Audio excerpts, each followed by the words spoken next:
Hello, everyone. I'm going to read a very special story. I call this a really nice bedtime story.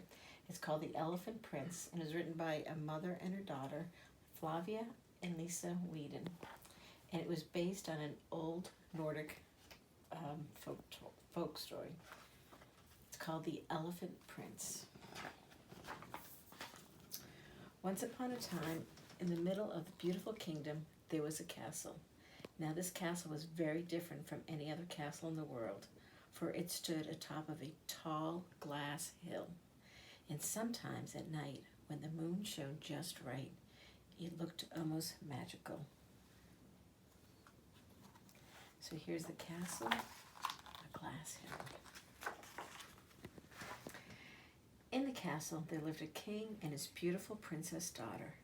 The king loved his daughter with all his heart, but he was greatly troubled, for day to day the princess grew more and more unhappy, and no one knew why, because the princess kept her feelings to herself. Even the king himself didn't know why she was so sad. Something was missing in the princess's life, and the king vowed to find her happiness. So one day the king announced to all the townspeople that he would grant rule of half the kingdom and the princess's hand in marriage to the young man who could bring her happiness. But first, the young man must climb to the top of the glass hill where the princess would be waiting. So here's the sign he put up in town, and everyone's reading it. Everyone in town knew that the path up the glass hill was as slick as ice and therefore almost impossible to climb unless one rode with the king in his royal coach. So when at last the special day came, there were only 3 young men who were bold enough and brave enough to try. The first was a jeweler's son who believed that more wealth would bring the princess happiness.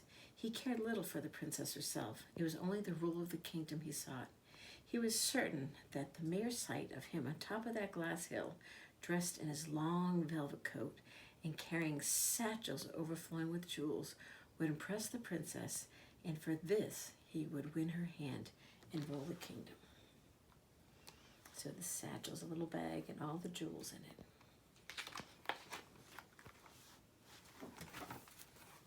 it. The second was a farmer's son who also cared nothing for the princess, but he had a dream of becoming a brave and mighty knight. He thought that the sight of him in his shining armor, riding his magnificent horse to the top of the glass hill, would surely bring the princess happiness, and him the title of prince. Here he is on his fancy horse, getting ready to ride up to the castle. The third, the son of a poor family, had no jewels and no horse, no suit of armor, but he was kind and gentle and cared deeply about everything and everyone in the kingdom. For years he had secretly loved the princess from afar and wanted with all his heart to get a closer glimpse of her, just to tell her how he felt. It was this wish and this alone that told him he must try to climb the glass hill.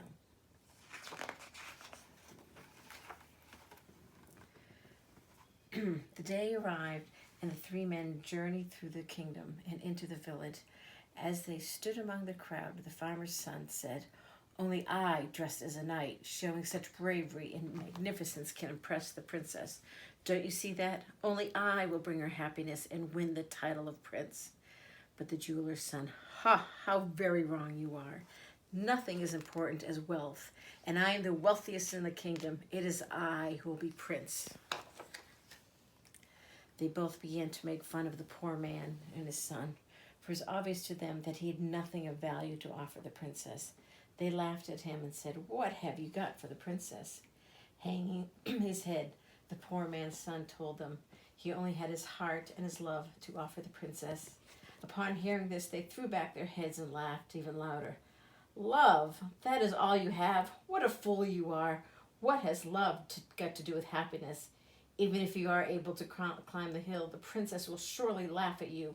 You are a silly, silly man." The poor man's son was hurt by what they had said, but had little time to think about it, because just then the trumpet sounded Do-do-do-do. It's time for the jeweler's son to begin his climb.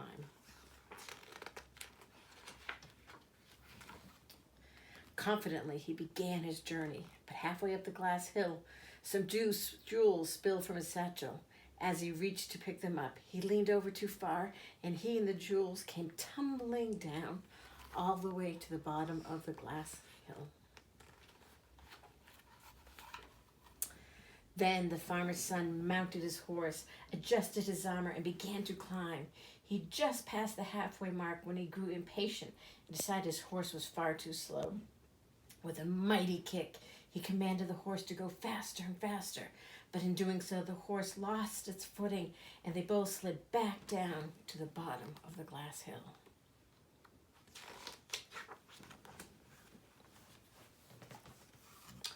It was time for the poor man's son to make his try, but now the hill looked steeper than it ever had, but he gathered his courage and he began to climb. When he was halfway up the hill, the poor man's son grew very tired. He stopped and took a rest. He thought of the princess and how wonderful it would be to laugh with him and to share stories. Maybe the others were right. Maybe he shouldn't try. But then he remembered how much he loved the princess, and suddenly a magical thing happened. Just the thought of her gave him more strength and courage than he had ever imagined he could have. He took a deep breath and continued to climb until he was finally at the top. He had made it to the castle. The princess was watching him all the time. Now, when she saw the pure love in his eyes, she realized that she loved him too, and at that moment she gave him her heart.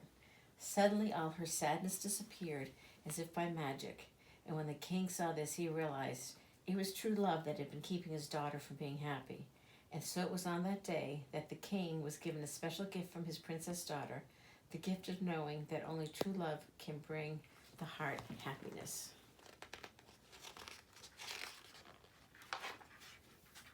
With great pride, the king presented the new prince to the kingdom, and the trumpet sounded, telling the townspeople it was time to rejoice, for their love would rule the kingdom forever.